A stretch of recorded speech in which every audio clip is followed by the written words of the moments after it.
Hi friends, எல்லோரும் வணக்கம். எல்லோரையும் எங்கள் சேனலுக்கு வரவேற்கிறோம். எல்லோரும் எப்படி இருக்கீங்க? இன்றைக்கி நம்ம சேனலில் என்ன வீடியோ பார்க்க போகிறோம் அப்படின்னா, சண்டே விலாக்.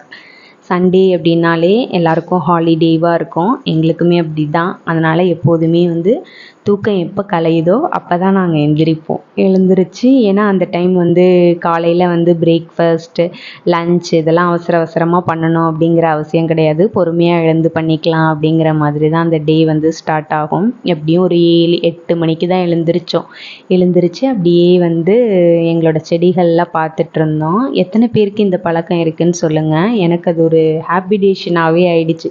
நான் எந்த ஒரு செடி வச்சாலும் அதை காலையில் சாயந்தரம் அதை போய் பார்த்துட்டே இருப்பேன். அது துளுர்த்துருக்கா, அதில் பூ வந்திருக்கா, அதில் பட்டு வந்திருக்கா அப்படின்னு சொல்லி பார்த்துட்டே இருப்பேன். அது பார்க்கும்போதும் கொஞ்சம் அப்படியே நமக்கு சந்தோஷமாக இருக்கும். அப்படி தான் காலையில் எழுந்து சும்மா அப்படியே பார்த்துட்டு இருந்தோம். ஃப்ரெஷ் ஆகிட்டு டீ எல்லாம் குடிச்சிட்டு அப்படியே செடிகளை அப்படியே பார்த்துட்டு இருந்தோம்.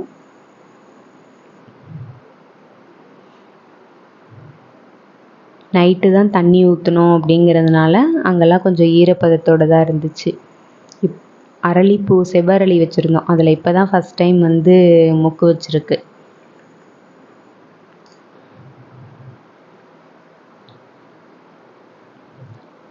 அப்படியே செடியெல்லாம் அப்படியே பார்த்துட்டு தலைக்கெல்லாம் நல்லா எண்ணெய் வச்சு சீவியாச்சு. எப்போதுமே சண்டே அப்படிங்கும்போது அன்றைக்கி தான் துணி துவைக்கிறது, மாவு அரைக்கிறது அந்த மாதிரி வேலையெல்லாம் இருக்கும். காலையிலே துணியை ஆன் பண்ணி விட்டுட்டு நேற்று சாட்டர்டே நாங்கள் ஒர்க்கு முடிச்சு வரும்போது கொஞ்சம் மண் எடுத்துகிட்டு வந்திருந்தோம், நானும் எங்கள் ஹஸ்பண்டும்.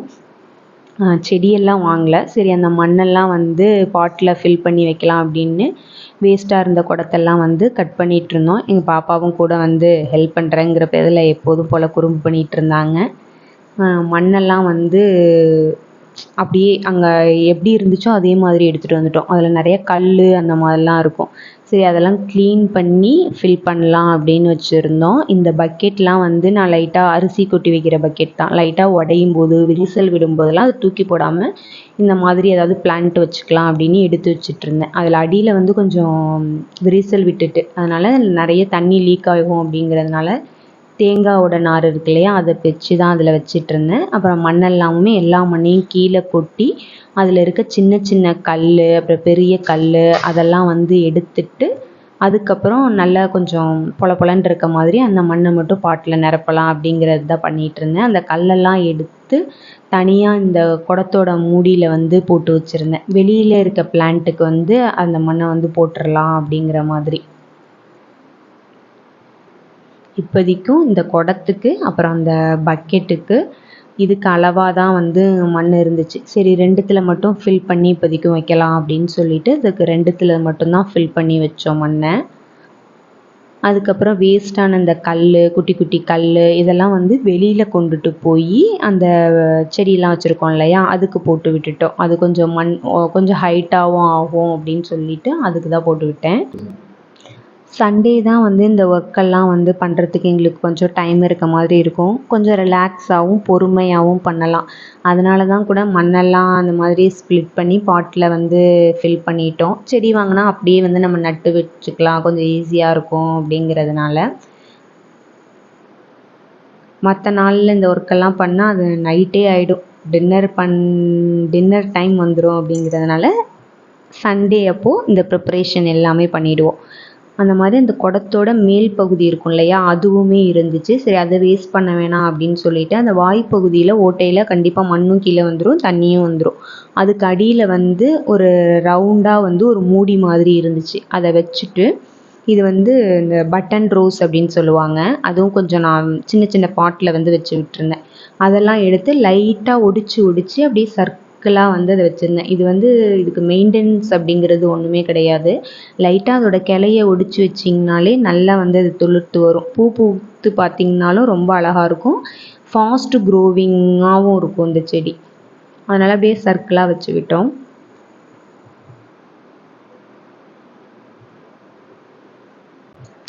மார்னிங்கே இந்த மாதிரி ஒர்க்கெல்லாம் கொஞ்சம் பண்ணணும் அப்படின்னா கொஞ்சம் சுறுசுறுப்பாக இருக்கும். அதுக்கப்புறம் நம்ம டிஃபன், லன்ச்சு அந்த மாதிரி ப்ரிப்பேர் பண்ணிக்கலாம்.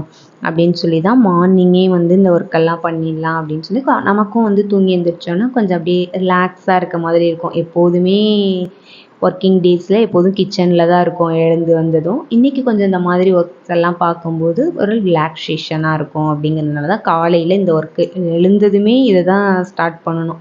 ஒரு சைடு துணி ஓடிட்டுருக்கு, ஒரு சைடு இந்த மாதிரி கார்டன் ஒர்க் வந்து இப்படி பண்ணிகிட்ருந்தோம். இந்த சைடு வந்து நாங்கள் மணி பிளான்ட் வச்சுருந்தோம். இது மணி பிளான்ட்லேயே ஒரு வெரைட்டி. அதே மாதிரி ஆப்போசிட் சைடும் வச்சு விட்டு அப்புறம் அந்த பிளான்ட் எல்லாம் எடுத்திருந்தோம். இந்த பிளான்ட்டுக்கெல்லாம் வந்து நான் அரிசி களைஞ்ச தண்ணியை வந்து ஊற்றி விடுவேன். அதனால் லைட்டாக ஒயிட்டாக மேலே வந்து படிஞ்சிருந்தது. கொஞ்சம் ட்ரையாகவும் இருந்துச்சு. அதனால இப்படி ஷேக் பண்ணும்போது அந்த மண்ணும் கொஞ்சம் லூஸ் ஆணுச்சு. அதனால் 2 பக்கத்தில் இருக்க தொட்டியுமே அப்படி தான் இருந்துச்சு, சின்ன பாட்டை. 2யுமே வந்து நல்லா ஷேக் பண்ணிவிட்டு கொஞ்சம் அது லூஸ் ஆனதுக்கப்புறம் அதுக்கப்புறம் அதில் தண்ணியெலாம் விட்டுருந்தோம். இந்த க்ரீன் கலர் பவுல் எதுக்கு அப்படின்னா, எப்போதுமே நம்ம வீட்டில் நைட்டு தூங்க போகிறதுக்கு முன்னாடி நம்ம கொஞ்சமாவது நம்ம வீட்டில் சாப்பாடு இருக்கணும். சாப்பாட்டில் கொஞ்சமாக நாங்கள் தண்ணி ஊற்றி வைப்போம். அதை வந்து காலையில் வந்து இந்த பவுலில் எடுத்து வச்சிட்டோம்னா குருவிங்க எல்லாரும் வந்து அதில் சாப்பிடுவாங்க. அது வந்து பார்க்கவும் நல்லாயிருக்கும். அவங்க சாப்பிட்டு பழகுனதால கண்டிப்பாக டெய்லியும் வருவாங்கங்கிறதுனால இந்த ரொட்டீனை வந்து நாங்கள் ஃபாலோ பண்ணுறோம்.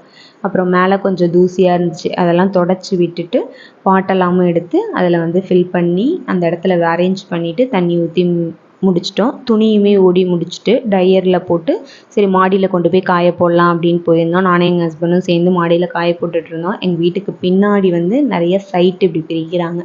அந்த ஒர்க்கும் அங்கே போயிட்டுருந்துச்சு. அப்படியே அதையும் பார்த்துட்டு அப்படியே துணி காய போட்டுட்ருந்தோம். எப்போதுமே கிளைமேட் வந்து சேஞ்ச் ஆகிட்டே இருக்கும். டக்குன்னு பார்த்தா மழை வர மாதிரி இருக்கும், திடீர்னு வெயில் அடிக்கிற மாதிரி இருக்கும். இன்றைக்கி என்னமோ தெரில, நல்ல சண்டே அப்படிங்கிறதுக்கு போல் நல்ல சன்னியாகவே இருந்துச்சு வெதரு.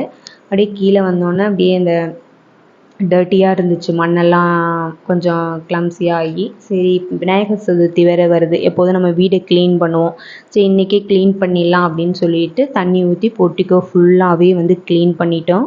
க்ளீன் பண்ணிவிட்டு சமையல் குளித்து ஃப்ரெஷ் ஆகிட்டு சமையலுக்கு வந்தாச்சு. காலையில் டிஃபன் தான். இப்போவே மணி ஒரு 9:30 ஆகிடுச்சு. குழந்தைங்கள்லாம் அப்புறம் பசிக்குதுன்னு சொன்னாங்க. அதனால் எங்கள் ஹஸ்பண்ட் வந்து சிக்கனும் எக்கும் தான் வாங்கிட்டு வந்தாங்க. காலையில் டிஃபனுக்கு வந்து இட்லி, சிக்கன் குழம்புக்கும் ரெடி பண்ணிடலாம் அப்படின்னு சொல்லி தான் வேக வேகமாக பண்ணிகிட்ருந்தேன். குக்கரில் தான் குழம்பு வச்சுருந்தேன். ஏன்னா அப்போ தான் கொஞ்சம் சீக்கிரம் வந்து குழம்பு ரெடி ஆகிடும் அப்படிங்கிறதுனால. ஃபஸ்ட்டு அரைக்க வேண்டியதெல்லாம் வந்து வறுத்து அரைக்க வேண்டியதெல்லாம் எடுத்தாச்சு. இப்போவே வந்து குழம்பும் ரெடி பண்ணிட்டோம் அப்படின்னா மதியத்துக்கு அந்தளவுக்கு ஒர்க் இருக்காது. சாப்பாடு மட்டும் வச்சு விட்டு நம்ம சாப்பிட்டுக்கலாம் அப்படிங்கிறதுனால தான் ரெடி பண்ணிகிட்ருந்தோம். அப்புறம் கறி எல்லாமும் நல்லா வாஷ் பண்ணி எடுத்து வச்சாச்சு. இந்த பக்கத்தில் இருக்க குண்டா என்ன அப்படின்னு பார்த்தீங்கன்னா, டெய்லியும் நாங்கள் காலையில் வந்து சமைக்கும்போது அந்த காய்கறி வேஸ்ட்லாம் இருக்கும், அதை வந்து அந்த பாத்திரத்தில் போட்டு தண்ணி ஊற்றி வச்சுட்டு நான் ஒர்க்குக்கு போயிடுவேன். ஈவினிங் வந்தோன்னே அது நல்லா வந்து ஊறி இருக்கும். அதோட எக்ஸ்ட்ரா கொஞ்சம் நிறைய வாட்டர் ஆட் பண்ணி ஈவினிங் வந்து செடிகளுக்கு தண்ணி ஊற்றி விட்டுட்டோம்னா மறுநாள் மார்னிங் கூட நம்ம ஊற்ற வேணாம், ஈவினிங் தண்ணி ஊற்றுற வரைக்கும் அது கரெக்டாக இருக்கும். அப்படிங்கிறதுனால அந்த மாதிரி ரெடி பண்ணி வைப்போம். அப்புறம் குழம்பும் வந்து குக்கர் போட்டு மூடியாச்சு. அதுலேருந்து கொஞ்சம் கறி எடுத்து வறுவலுக்காக ஒரு சைடு ரெடி பண்ணிகிட்டு இருந்தேன். ஒரு சைடு வந்து இட்லி ஊற்றி வச்சிட்ருந்தேன். ஃபுல்லாக போர்ட்டிக்கோலாம் வந்து ஃபுல்லாக க்ளீன் பண்ணதுக்கப்புறம் வந்து பார்க்க நல்லா இருந்தது. அதையும் அப்படியே ஒரு கிளிப் மாதிரி அப்படியே எடுத்துகிட்டு வந்துட்டு இருந்தாங்க. குழந்தைங்களுக்கும் கொஞ்சம் டைம் ஆகிட்டு அப்படிங்கிறனால பசிக்க ஆரம்பிச்சிருச்சு. அதனால் இந்த வறுத்து வச்ச சிக்கன் வந்து கொடுத்தேன். அது வரைக்கும் அவங்க சாப்பிட்டுட்டு இருந்தாங்க. சாப்பிட்டுட்டு எங்கள் வீட்டில் வந்து தண்ணி வேறு வர ஆரம்பிச்சிருச்சு. சரின்னு தண்ணி பிடிச்சிட்டு இருந்தோமோ அந்த டியூப்பு கலண்டு தண்ணி எல்லாம் வெளியில் போயிட்டு, அப்போ கொஞ்சம் சங்கடமாகவும் இருந்துச்சு, தண்ணி வேஸ்ட் ஆகிடுச்சு அப்படின்னு. ஆனால் அந்த குருவிங்கெல்லாம் அதில் வந்து விளையாடுறது, தண்ணி குடிக்கிறத பார்க்கும்போது ரொம்பவே ஹாப்பியாக இருந்தது. திரும்ப வந்து லஞ்சு தான் ரெடி பண்ணோம். லஞ்ச் வந்து சிம்பிள், மார்னிங்கே குழம்பு வச்சதுனால முட்டை பொரியல் பண்ணி சாப்பாடு மட்டும்தான் வச்சோம். மார்னிங் வச்ச குழம்பு கொஞ்சம் இருந்துச்சு, தயிர் கொஞ்சம் இருந்துச்சு, அதை வச்சு வந்து லஞ்சு வந்து ஃபினிஷ் பண்ணிட்டோம். லஞ்ச் ஃபினிஷ் பண்ணிவிட்டு நல்லா தூங்கிட்டு ஒரு 4:30 5 மணி இருக்கும், அப்போ தான் எழுந்தோம். எழுந்திருச்சு இவ்வளோ வேகமாக எங்கே போகிறோம் அப்படின்னு பார்த்தீங்கன்னா, நம்ம வீட்டுக்கு பின்னாடியெல்லாம் தோட்டமாக தான் இருக்கும், பார்க்க நல்லாயிருக்கும், அழகாக இருக்கும். நாங்கள் வந்து ஆவாரம் பூ பறிக்கிறதுக்காக தான் போனோம். ஆவாரம் பூ எதுக்கு அப்படின்னு பார்த்தீங்கன்னா, எங்கள் வீட்டில் பாட்டி இருக்காங்க, அவங்களுக்கு சுகரும் இருக்குது, சேம் டைம் யூரின் ப்ராப்ளமும் கொஞ்சம் இருக்குது. இது ரெண்டுக்குமே ஆவாரம் பூ வந்து ரொம்ப நல்லது. காலையில் டீ குடிக்கிறதுக்கு பதிலாக இந்த ஆவாரம் பூ வந்து கஷாயம் மாதிரி வச்சு கொடுத்தா அந்த விஷயங்கள்லாம் கொஞ்சம் கண்ட்ரோல் ஆகும் அப்படிங்கிறதுனால அவங்களுக்கு எப்போதுமே பறிச்சுட்டு வந்து கொடுப்போம். அதுக்காக தான் போயிருந்தோம். சுற்றி காடு தோட்டங்கிறதுனால நிறையவே ஆவாரம் பூச்செடி இருக்கும். எங்களுக்கு தேவையான அளவுக்கு வந்து நாங்கள் பறிச்சுட்டு வந்துட்டோம். பறிச்சுட்டு வந்து அப்படியே யூஸ் பண்ணக்கூடாது. இதில் நிறைய சின்ன சின்ன பூச்சி இலை அந்த மாதிரிலாம் இருக்கும். ஃபஸ்ட்டு நல்லா க்ளீன் பண்ணிவிட்டு நல்லா காய வச்சுட்டு அதுக்கப்புறம் ஒரு கண்டெய்னரில் ஸ்டோர் பண்ணி வந்து நீங்கள் யூஸ் பண்ணலாம். ஆவாரம்பூ சேம் டைம் ஸ்கின்னு ஹேரு இதுக்குமே வந்து ரொம்ப நல்லது. அப்படியே வீட்டுக்கு வரும்போது வந்து அப்படியே ஈவினிங் அப்படியே டைம் ஆக ஆரம்பிச்சிருச்சு. நாங்கள் வரும்போது அப்படியே அந்த கிளைமேட்டு அந்த தோட்டம் அதெல்லாம் நல்லா இருந்துச்சு. அப்படியே ஷூட் பண்ணிகிட்டே வந்தோம். அந்த ஒரு தோட்டத்தில் வந்து நிறைய அரளிப்பூ இருந்துச்சு, செவ்வரளி இருந்துச்சு, பிங்க் கலர் அரளிப்பூ, அப்புறம் வந்து ஒயிட் கலர் அரளிப்பூவும் இருந்துச்சு. எங்கள் வீட்டில் வந்து நல்லா செவ்வரளி இருக்குது, பிங்க் கலரும் ஒயிட் கலரும் வந்து இல்லை. சரி இதை ஒடிச்சிட்டு போய் வைக்கலாம் அப்படின்னு பார்த்தா எல்லாமே மரமாக இருந்துச்சு, சின்ன செடியாகவே இல்லை. சரி கிளைய ஒடிச்சிட்டு போய் வச்சு பார்க்கலாம், ட்ரை பண்ணலாம் அப்படின்னு சொல்லிட்டு பிங்க் கலர் அரளிப்பூவும் ஒயிட் கலர் அரளிப்பூவும் நான் ஒடிச்சிட்டு இருந்தேன். எங்கள் ஹஸ்பண்ட் வேறு தோட்டத்துக்காரவங்க வந்துட போகிறாங்க, பிடிச்சிட போகிறாங்க அப்படின்னு பயமுறுத்திட்டு இருந்தாங்க. ஆனால் அப்படிலாம் பண்ண மாட்டாங்க, அங்கே யாருமே இல்லை. நான் அதனால் கொஞ்சம் தைரியமாக பறிச்சிட்டு இருந்தோம். நீங்கள் சொல்லுங்கள், இந்த மாதிரி வந்து குச்சி ஒடிச்சிட்டு போய் பிளான்ட்டு வச்சா வந்து அது வளருமா அப்படின்னு. அது மாதிரி நான் வச்சதில்ல. அந்த செவ்வரளியுமே வந்து நாங்கள் கார்டனில் வந்து வேரோடு தான் வாங்கிட்டு போய் வச்சோம். அது வந்து நல்லா தழைஞ்சிருச்சு. இப்படி குச்சி ஒடிச்சிட்டு போய் வச்சா வருமானு தெரில, ட்ரை பண்ணி பார்க்கலாம் அப்படின்னு தான் வந்து நாங்கள் ஒடிச்சிட்டு இருந்தோம். அப்படியே வரும்போது நல்லா நிறைய மயிலும் வந்து தோட்டத்து சைடு இருந்துச்சு. நல்லா மயில் சத்தம் அதோட அழகாக இருந்துச்சு. இந்த சண்டேவே ரொம்ப கலர்ஃபுல்லாக அப்படியே வீட்டுக்கு வர டைமில் வந்து சன்செட்டும் கரெக்டாக சன்செட் ஆகிற டைமுக்கு வீட்டுக்கு வந்துட்டோம். எங்கள் பாப்பாவும் பார்த்துட்டு சூரியன் அப்படின்னு சொல்லிட்டு மாடிக்கு போய் பார்க்குறேன் அப்படின்னு சொல்லி பார்த்துட்டு இருந்தாங்க. சன்செட்டுமே வந்து ரொம்ப அழகாக இருந்தது.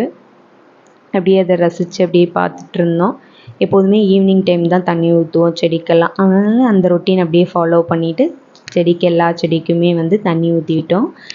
ஈவினிங் ஆகிடுச்சு. அப்புறம் குழந்தைங்களும் வந்து கொஞ்சம் என்ஜாய் பண்ணுறதுக்காக டான்ஸ் பண்ணுவாங்க எப்போதுமே பாட்டு போட்டுவிட்டு. அவங்களுக்காக அந்த மோனிகா சாங், ரீசெண்டாக அந்த மோனிகா சாங் வந்து அவங்களுக்கு ரொம்ப பிடிச்சிருக்கு. அதனால் எப்போதுமே அதை ப்ளே பண்ணி சொல்லிவிட்டு 2 பேரும் டான்ஸ் ஆடினாங்க. நாங்கள் அப்படியே உட்காந்து அவங்களோட டான்ஸை பார்த்துட்டு இருந்தோம்.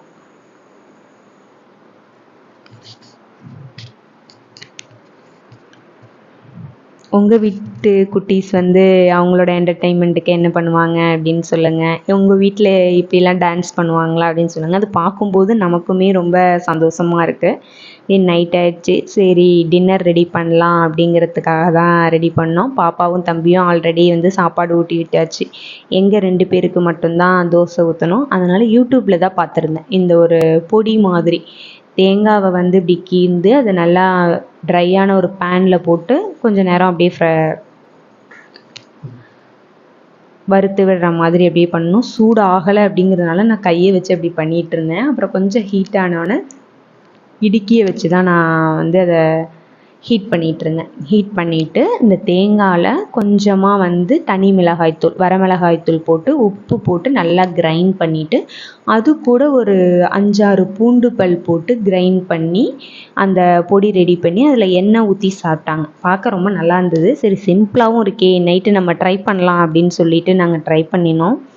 அப்புறம் அதோட சைடு தோசையும் ஊற்றி அதுக்கு தொட்டு ஃபஸ்ட்டு வந்து தோசை ஊற்றி எங்கள் ஹஸ்பண்ட் தான் கொடுத்தேன்.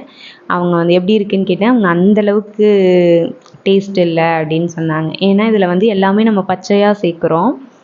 வரமிளகாத்தூள் அப்புறம் பூண்டு எல்லாமே வந்து நம்ம பச்சையாக சேர்க்கறதுனால அதோட ரா ஸ்மெல் வந்து அதில் கொஞ்சம் இருந்துச்சு. அதனால் கூட மேபி நல்லா டேஸ்ட் இல்லாமல் கூட இருந்திருக்கலாம். ரொம்ப டேஸ்ட் இல்லாமல் இல்லை, கொஞ்சம் கம்மியாக இருந்துச்சு. அப்படியே தோசை ஊற்றி 2 பேரும் சாப்பிட்டுட்டு